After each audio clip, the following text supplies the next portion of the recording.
Bonjour je vais donc vous parler de... Mon titre est très long, c'est Compromis entre les fonctions de conservation de la biodiversité et de protection contre les chutes de blocs le long d'un gradient d'ancienneté de l'abandon d'exploitation forestière. Mon collègue Jean-Jacques Brun m'avait fait remarquer qu'il était beaucoup trop long, mais je voyais pas trop quoi enlever parce qu'on va effectivement parler de compromis.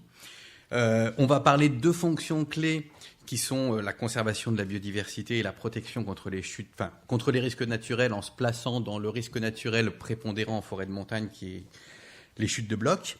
Et puis on va bien parler d'un gradient d'ancienneté de l'abandon de l'exploitation forestière. Donc c'est des travaux que je conduis avec Franck Bourrier qui travaille aussi à l'IRSTEA dans la même équipe et qui lui est plutôt spécialiste, qui est mécanicien et modélisateur. On sait que au fur et à mesure qu'on s'éloigne d'une date d'abandon de l'exploitation, on a une évolution progressive de la structure des forêts vers une naturalité de structure qui est favorable à une certaine biodiversité qu'on associe donc à cette naturalité de structure. Alors j'ai repris, on en a beaucoup parlé tout autour de ce colloque, mais j'ai repris des paramètres de structure qui réagissent particulièrement à cet abandon de l'exploitation. En particulier, on a une augmentation des très gros bois, mais surtout des très très gros bois. Sur le graphique de gauche, vous voyez les résultats d'une étude qu'on a menée sur 3 sites différents dans le Vercors, donc chaque site étant représenté par une couleur différente, où on a regardé sur donc un gradient d'ancienneté d'abandon de l'exploitation, pas très important, qui n'allait que jusqu'à une trentaine d'années, l'augmentation du nombre de très gros bois sur ce gradient, et on voit bien donc qu'on a progressivement un enrichissement en très gros bois. Dans la bibliographie, on trouve aussi des études qui signalent une augmentation de la diversité des dimensions sur ce gradient d'ancienneté d'abandon, en particulier des diamètres, quelquefois des hauteurs. Alors j'ai mis un petit point d'interrogation parce qu'on ne le retrouve pas partout dans toutes les études, même si un bon nombre le signale. Alors ce qu'on sait aussi, et là j'ai repris des résultats du projet Gestion Naturalité et Biodiversité, les résultats qu'avait exposé Frédéric Gosselin au début du colloque, c'est qu'on a des volumes de bois mort qui augmentent le long de ce gradient. Donc vous avez deux figures, une première figure qui représente l'évolution du volume du bois mort total et une deuxième l'évolution du volume du bois mort au sol. Alors sur une durée sur une ancienneté d'abandon de l'exploitation beaucoup plus importante que celle qui est représentée sur le graphique des très gros bois et qui montre bien donc une tendance à l'évolution de ces deux volumes. Certaines études signalent aussi une augmentation de la diversité des classes de décomposition des gros bois morts. C'est-à-dire qu'on non seulement on a un volume plus important qui est représenté par les grosses pièces de bois mort, mais on a aussi une diversité plus importante des états de décomposition qui sont plus diversifiés. Donc ça, c'est ce qui concerne un petit peu la naturalité. Par contre, on s'est peu intéressé pour l'instant à l'évolution de la fonction de protection de la forêt le long de ce gradient d'ancienneté d'abandon de l'exploitation. Alors juste... puisqu'on n'a pas parlé par contre beaucoup de protection, rappeler quelques éléments de cadrage. Et je vais commencer par des recommandations des guides des sylvicultures de montagne qui donnent des indications, des recommandations en termes de dendrométrie. Ils en donnent en particulier sur la densité. Par exemple, le guide des sylvicultures de montagne des Alpes du Nord dit que pour les arbres de diamètre 1,30 m supérieur à 20 cm de diamètre, il faut au moins 350 tiges par hectare et 25 m² par hectare pour avoir un rôle de protection efficace. Le guide suisse, lui, de sylviculture, alors il a une limite de précomptage un peu plus bas, mais du coup ça revient un petit peu au même, mais il dit qu'il faut au moins 400 tiges par hectare pour avoir un rôle de protection satisfaisant, et que l'idéal pour la protection, c'est d'avoir 600 tiges par hectare. Alors tout ça, plus un petit peu des idées qui dominent dans le monde forestier, et pas seulement forestier, ça fait qu'on se méfie beaucoup, dans les gens qui travaillent sur la forêt de protection, des stades tardifs de la dynamique forestière. Parce que on associe la forêt mature à des très gros arbres espacés. Ils sont certes très gros, mais ils sont éloignés les uns des autres.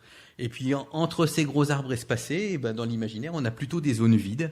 Ce qui fait que si une pierre ou un bloc tombe, il a peu de chances de rencontrer un obstacle. Alors, s'il rencontre, l'arbre sera gros, donc il a forte chance de l'arrêter, ou du moins de bien le ralentir, mais comme il ne va pas en rencontrer beaucoup, au final, la fonction de protection n'est pas très bonne. Et donc, le corollaire, c'est que pour l'instant, on essaye de ne pas installer d'îlots de vieux bois dans les forêts à fonction de protection. C'est souvent présenté comme un petit peu antinomique. La fonction de protection n'est pas compatible avec les îlots de vieillissement. Et pourtant, je vous ai mis une photo là qui est prise dans une forêt de Chartreuse qui a été donc qui n'a pas été exploitée depuis une centaine d'années, donc quand même une bonne représentante d'un stade mature.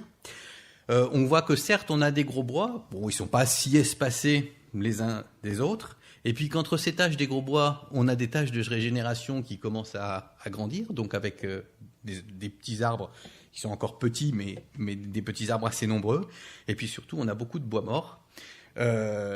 Bois mort déjà bien décomposé, ce qui confère au sol une certaine rugosité, et donc lui permet d'assurer un rôle de protection. Alors pour traiter la question, on est parti de notre réseau multipartenarial de placettes de suivi de la dynamique forestière. Ce sont des placettes de suivi qui sont principalement suivies par soit l'Office national des forêts, soit par l'IRSTEA. On en a à peu près 80 sur l'ensemble des Alpes du Nord. Et ces placettes, on en a sélectionné 24 qu'on a regroupées selon la distribution des souches. En s'intéressant au nombre de souches déjà, au nombre de souches par hectare, que vous avez sur le graphique de droite représenté en ordonnée. Et puis, vous avez aussi, on les a classés par stade de décomposition, en étant de manière très simple, en regroupant les souches récentes et intermédiaires, ça veut dire peu ou pas décomposées, et puis les souches vieilles, c'est-à-dire déjà dans un stade de décomposition relativement avancé. Et à partir de là, on a reconstitué un gradient d'ancienneté de l'exploitation en distinguant 4 groupes. Donc dans le premier groupe, les souches sont soit absentes, soit à l'inverse très nombreuses, mais si elles sont très nombreuses, elles sont toutes très décomposées. Et en fait, ça, c'est notre groupe de forêts jeunes, donc qui soit ont colonisé un espace en déprise, soit proviennent de forêts qui étaient auparavant exploitées plutôt de manière régulière, et qui forment donc notre premier groupe, le groupe de la forêt jeune. Dans le deuxième groupe, donc avec des souches très nombreuses et en majorité peu décomposées, on a le groupe caractéristique de la forêt adulte qui a été récemment exploité.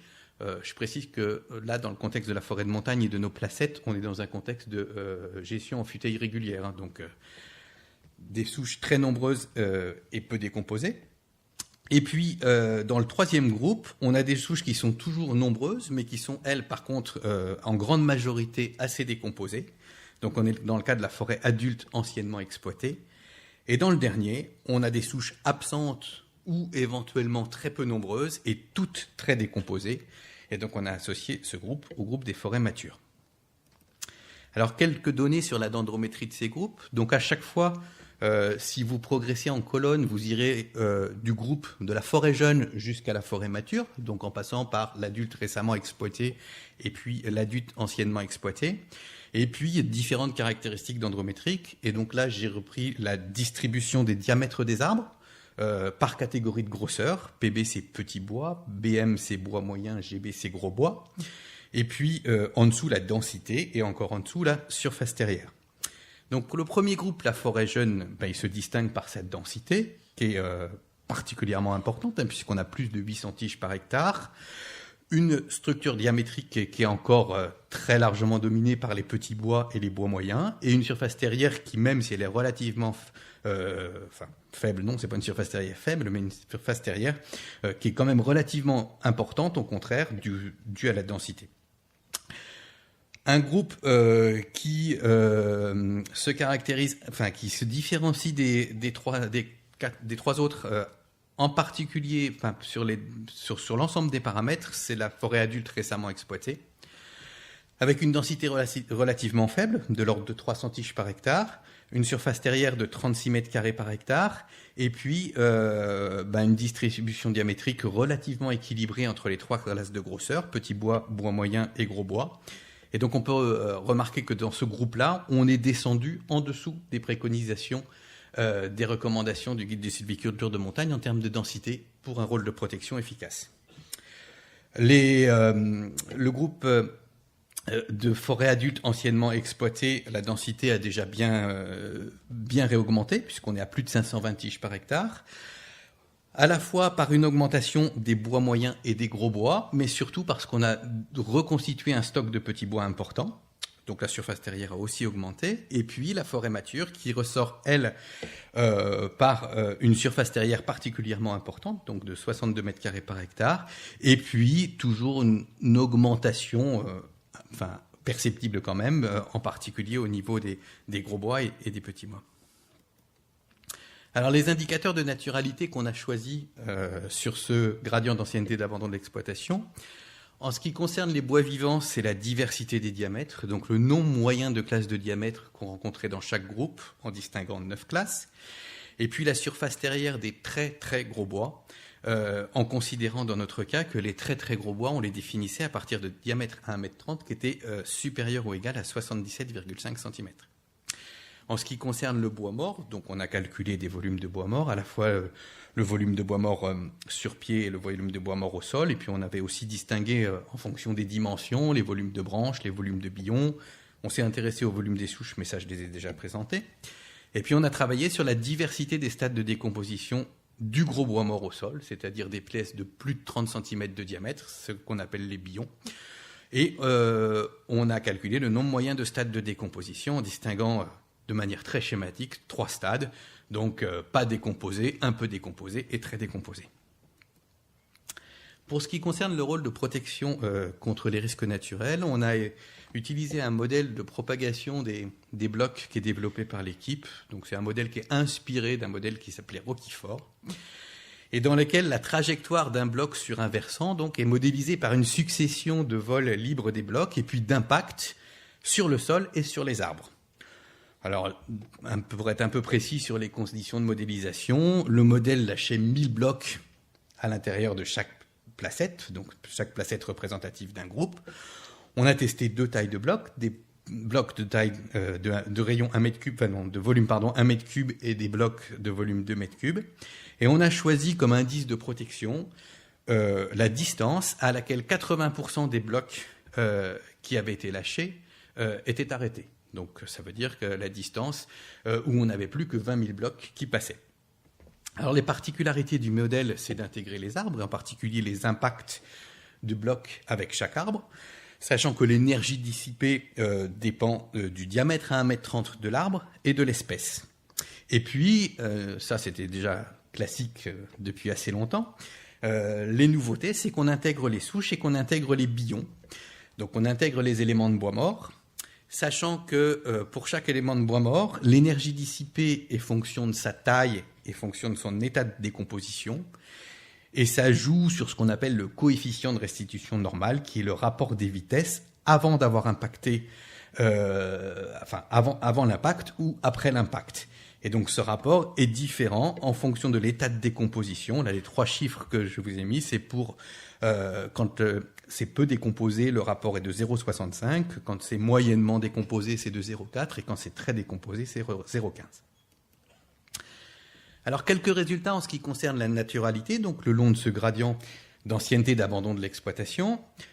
En commençant par les classes de diamètre, donc on a effectivement une diversification progressive du diamètre, qui commence un petit peu dans la forêt adulte anciennement exploitée, et puis le stade mature, effectivement, le stade le plus divers en termes de répartition des diamètres.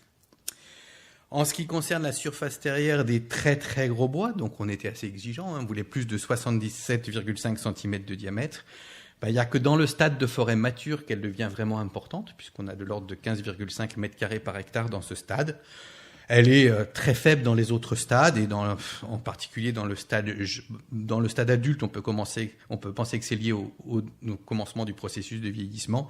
Et dans le stade jeune, c'est lié que nos placettes, on essaye de faire qu'elles soient le plus homogènes possible, mais on n'est pas à l'abri d'un préexistant. Et donc il reste quand même quelques très gros arbres, d'où cette surface terrière. En ce qui concerne le volume de bois mort, donc en distinguant en gris le volume de bois mort au sol et en noir le volume de bois mort sur pied.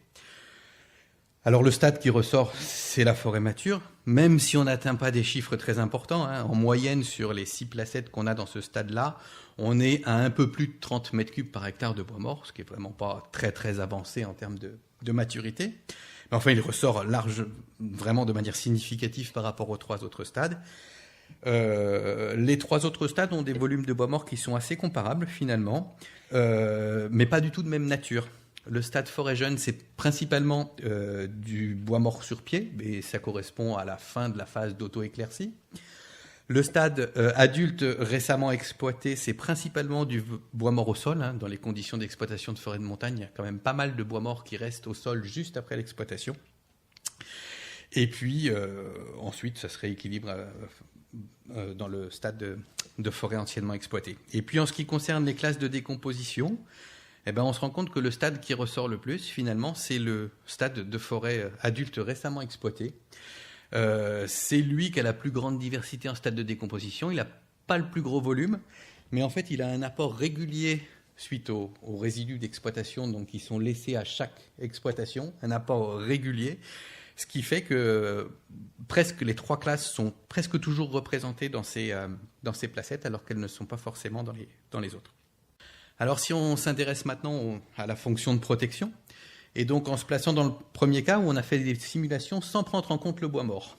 Donc on retrouve toujours notre gradient d'ancienneté de l'abandon. Et puis j'ai mis en vert clair les résultats concernant les blocs de 1 mètre cube, où il n'y a pas vraiment de différenciation significative des 4 stades, et puis les résultats concernant des blocs beaucoup plus gros, donc de l'ordre de 2 mètres cubes, où là on a des différences significatives entre les différents stades. Donc plus la barre de l'histogramme est haute, moins la forêt protège, puisque c'est la distance qui est nécessaire pour arrêter 80% des blocs. Alors on se rend compte que le stade de protection maximale, c'est le stade de forêt jeune. Ça on s'y attendait un petit peu vu les densités qu'il y avait. Le stade critique, c'est le stade adulte récemment exploité, donc qui est vraiment avec une distance d'arrêt beaucoup plus importante que l'ensemble des autres stades. Et puis que tant la forêt adulte anciennement exploitée que la forêt mature, c'est moins bien certes que la forêt jeune, mais c'est pas si mal. Et c'est quand même plus près que de la forêt jeune que juste après exploitation. Donc une protection intermédiaire. Si je prends en compte le bois mort, cette fois, donc je retrouve mon gradient. En vert, j'ai pas pris le bois mort. En bleu, j'ai pris le bois mort. On se rend compte que dans le stade adulte, donc récemment exploité, la phase critique, donc ce stade-là, est accentué. Et ça, c'est lié à l'effet tremplin des souches qui sont très peu décomposées. Donc le contact avec la souche va absorber très peu d'énergie. La souche va plutôt jouer un effet de tremplin. Le bloc va rouler, va reprendre de la hauteur et du coup regagner en énergie. Donc on a un effet d'accentuation.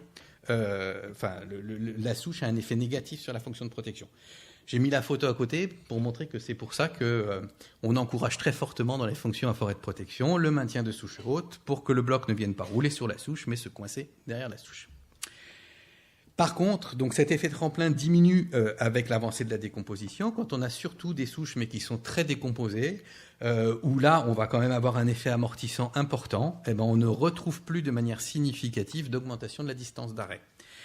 Et puis, ce qu'on aurait aimé voir plus, mais ce qu'on commence juste à voir, même si là c'est une tendance, c'est qu'elle n'est pas significative, c'est qu'on va vers un effet potentiellement ralentisseur des billons quand on arrive dans les stades matures. Et là, j'ai juste mis des résultats pour le bois du chapitre, où on avait le volume des billons les plus importants, puisque c'était de l'ordre de 54 mètres cubes par hectare. Et là où la différence, le delta sur la distance d'arrêt était significatif, si on prenait en compte le bois mort, puisqu'il était de l'ordre de 7 mètres. Alors, pour conclure sur cette étude, sur l'aspect conservation, donc nos forêts matures, on est bien conscient que c'est des forêts qui peuvent encore mûrir. Sur l'aspect protection, la forêt mature, quand on tient même sans prendre en compte le bois mort, c'est peut-être pas aussi efficace qu'un jeune peuplement dense, mais c'est quand même assez efficace. Et le stade critique, c'est bien juste après l'exploitation. Sur l'effet du bois mort, on voit que les souches récentes diminuent fortement le rôle de protection. Et ce qu'on aimerait maintenant creuser, c'est le rôle joué par les billons qui semble augmenter le rôle de protection. Et on va poursuivre nos travaux en échantillonnant dans des placettes vraiment matures avec des volumes de bois mort plus importants. Et juste, donc pour un petit peu conclure, dire que les îlots de vieux bois sont ne sont pas forcément incompatibles avec la fonction de protection et que c'est à contextualiser au cas par cas. Ça dépend beaucoup de la structure de la forêt en place. Quand on a vraiment une futaie irrégulière bien différenciée, les îlots de vieux bois ne sont pas forcément incompatibles. Je mettrai quand même un bémol quand on a des peuplements qui sont dominés par des très gros bois et régularisés, où là, on peut avoir quand même un risque à mettre des îlots de vieux bois. Je voulais remercier Éric Mermin, Pascal Tardif et Gilles Favier pour tout le travail de terrain qui a permis cette étude, et puis Thomas Cordonnier de l'équipe pour ses suggestions et ses idées. Et puis merci aussi pour votre attention.